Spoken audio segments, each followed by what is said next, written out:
అందరికీ నమస్కారం. ఈరోజు కాళేశ్వరం మీద అద్భుతమైన ప్రజెంటేషన్ ఇచ్చిన సోదరులు రాకేష్ రెడ్డి గారికి, వారి బృందానికి హృదయపూర్వకంగా ధన్యవాదాలు, అభినందనలు. ఈ కార్యక్రమ ముఖ్య అతిథులు మనందరి ప్రియతమ నాయకులు మన అన్న రామన్న గారికి, ఈ కార్యక్రమ బాధ్యత వహిస్తున్న అన్న జగదీష్ అన్న గారికి, మిగతా పెద్దలకు, మీడియా సోదరులందరికీ పేరు పేరున నమస్కారం. కాళేశ్వరం మరి ఆ ప్రాజెక్ట్ ఈ రాష్ట్ర వ్యాప్తంగా ఎన్ని లక్షల ఎకరాలకు నీరిచ్చింది, ఎన్ని రైతు కుటుంబాలని నిలబెట్టిందనే ఒక ఎత్తు అయితే, ఇందాక అన్నట్టు టేలెంట్ ఆఖరి ఆయకట్టు మా నియోజకవర్గం, మా జిల్లా డోర్నకల్, మహబూబాద్. మరి ఆ రోజు 2001లో కేసీఆర్ గారు ఉద్యమాన్ని మొదలుపెట్టినప్పుడు, చంద్రబాబు నాయుడు గారు ముఖ్యమంత్రిగా 2003లో ఎస్ఆర్ఎస్పి నుంచి వరంగల్ వరకు వచ్చిన నీళ్లను మా ప్రాంతానికి కూడా తీసుకొస్తామని చెప్పి కాలువలు తవ్వి కొరివి వరకు నీళ్లు తీసుకొస్తే మేము సంబరపడి పండగలు చేసుకున్నాం. కానీ తర్వాత మళ్ళీ కేసీఆర్ గారు కాళేశ్వరం కట్టే వరకు ఆ నీళ్లను చూడలేదు అని అంటే, ఈ ప్రాంతంలో కూడా మా మీడియా సోదరులు కూడా ఉన్నారు, మరి మేము ప్రత్యక్ష సాక్షులం. కేసీఆర్ గారు కాళేశ్వరం కట్టడంతో పాటు ఎస్ఆర్ఎస్పి పునరుద్ధరణ ద్వారా దాదాపు 1200 కోట్ల రూపాయలతోని, ఎందుకంటే ఎప్పుడో 65-68లో మొదలుపెట్టిన ఎస్ఆర్ఎస్పి వరంగల్ వరకు వచ్చి ఆగిపోతే, దానికి ఆ కాలువల్లో తుమ్మలు మొలిసి ఇసుకలు మేట వేస్తే మా దగ్గర తోవిన కాలువలు దున్నుకొని రైతులు మళ్ళీ కలుపుకొని వ్యవసాయం చేస్తుంటే, వాటిని పునరుద్ధరించడానికి మా ప్రాంతానికి కూడా దాదాపు 100 కోట్ల రూపాయలతోని కాలువలు తవ్వి కాళేశ్వరం ద్వారా నీళ్లు తీసుకుపోయి రెండు పంటలు పండించుకున్న ఆఖరి ఆయకట్టదారులం మేము అని చెప్పి నేను ఈ సందర్భంగా తెలియజేస్తా ఉన్నా. అన్నకు తెలుసు, ఎస్ఆర్ఎస్పి మరి కాలువలు DBM 48 మొదటి దశ వెన్నవరం వరకు, DBM 60 బయ్యన్న వాగు నుంచి మా డోర్నకల్ నియోజకవర్గంలోని నర్సింహులపేట, మరిపేట మండలాలకు, దాని ద్వారానే బయ్యన్న వాగు ద్వారానే మరి తుంగతుర్తి, సూర్యాపేట, కోదాడ వరకు నీళ్లు తీసుకొచ్చి మాకు మరి నీళ్ళు ఇచ్చిన కాళేశ్వరం ప్రాజెక్టును మరి రేవంత్ రెడ్డి గారు కాంగ్రెస్ దాన్ని మేడిగడ్డ దగ్గర 2 పిల్లర్లు కుంగిపోతే మొత్తం ప్రాజెక్టు విఫలమైంది అని చెప్పే ప్రయత్నానికి ఈరోజు మనం కళ్ళారా ఇది లైవ్ మరి సాక్ష్యం అనే విషయాన్ని ఈ సందర్భంగా తెలియజేస్తా ఉన్నాను.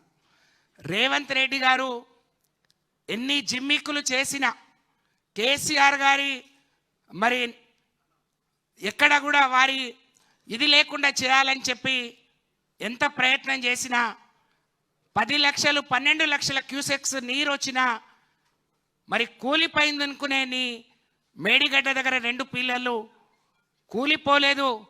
రేవంత్ రెడ్డి గారు ఆ ప్రభుత్వం కూలిపోవాలి తప్ప కాళేశ్వరం అనే ప్రాజెక్టు కూలిపోదు అనేది గుర్తు పెట్టుకొని, ఇప్పటికైనా ఇన్ని లక్షల ఎకరాలకు నీళ్లు ఇచ్చిన తెలంగాణ వరప్రదాయిని అద్భుతమైన ప్రాజెక్ట్, తెలంగాణలోని అనేక బీడు భూములకు నీళ్ళు ఇచ్చి అనేక పేదవాళ్లకు అన్నాన్ని పరిచయం చేసిన, మరి వరి భూవను పరిచయం చేసి అన్నం పెట్టిన ఈ ప్రాజెక్టులు మట్టి కొట్టొద్దు, ఇంతమంది కడుపు కొట్టొద్దు. రేవంత్ రెడ్డి గారు తగిన శాస్తి ఈ కాళేశ్వరం ప్రాజెక్టు కింద ఉండే రైతులు నీకు చేసే రోజు ముందు నీకు గుర్తు పెట్టుకోమని చెప్పి నేను ఈ సందర్భంగా తెలియజేస్తా ఉన్నాను.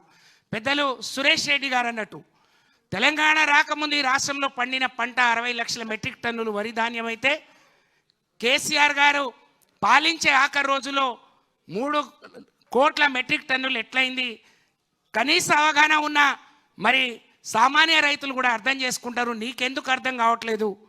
ఆ రోజు మరి వైఎస్ రాజశేఖర రెడ్డి గారు జలయజ్ఞం పేరుతోని మా ఉమ్మడి వరంగల్ జిల్లాలోనే మరి ఒక ప్రాజెక్టు కడితే, అదే ముందుగా కూలిపోతే, ఇవాళ నీ మంత్రివర్గంలో ఉన్న మంత్రి ఇది జలయజ్ఞం కాదు ధనయజ్ఞం అని చెప్పి ములుగు నుంచి వరంగల్ వరకు మరి పాదయాత్ర చేసి దేశానికి చెప్పింది.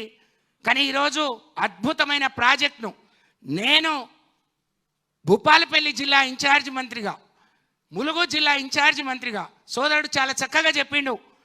మేడిగడ్డ మరి కాళేశ్వరం అక్కడెందుకు కట్టిను అని అంటే కామన్ సెన్స్ ఉన్నవాడు ఎవడైనా చెప్తాడు. మరి ప్రాణాహిత వచ్చిన తర్వాతనే గోదావరి వరదలు వస్తున్నాయి, ప్రజలు జాగ్రత్తగా ఉండాలని చెప్తే మేము మహారాష్ట్ర ప్రభుత్వంతో మాట్లాడేవాళ్ళం. ప్రాణాహిత మరి క్యాచ్మెంట్ ఏరియాలో ఎంత వర్షం పడ్డది, గోదావరిలో వచ్చేది మనకు ఎప్పటికప్పుడు తెలుస్తుంది.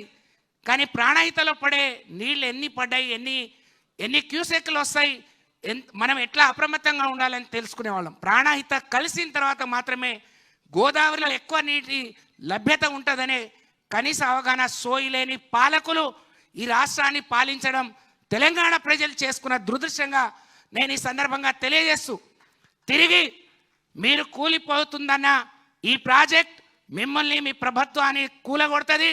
కేసీఆర్ నాయకత్వంలో తిరిగి అధికారంలో వచ్చిన రోజు ఈ ప్రాజెక్ట్ని అద్భుతంగా తయారు చేసుకొని మరిన్ని లక్షల ఎకరాలకు నీళ్ళు ఇచ్చి తెలంగాణ రైతుల కళ్ళలో సంతోషాన్ని చూసే రోజు వస్తుంది అని ఈ సందర్భంగా తెలియజేసుకుంటూ, నాకు అవకాశం కల్పించిన అన్నకు పెద్దలందరికీ ధన్యవాదాలు తెలియజేసుకుంటూ, జై తెలంగాణ, జై కేసీఆర్.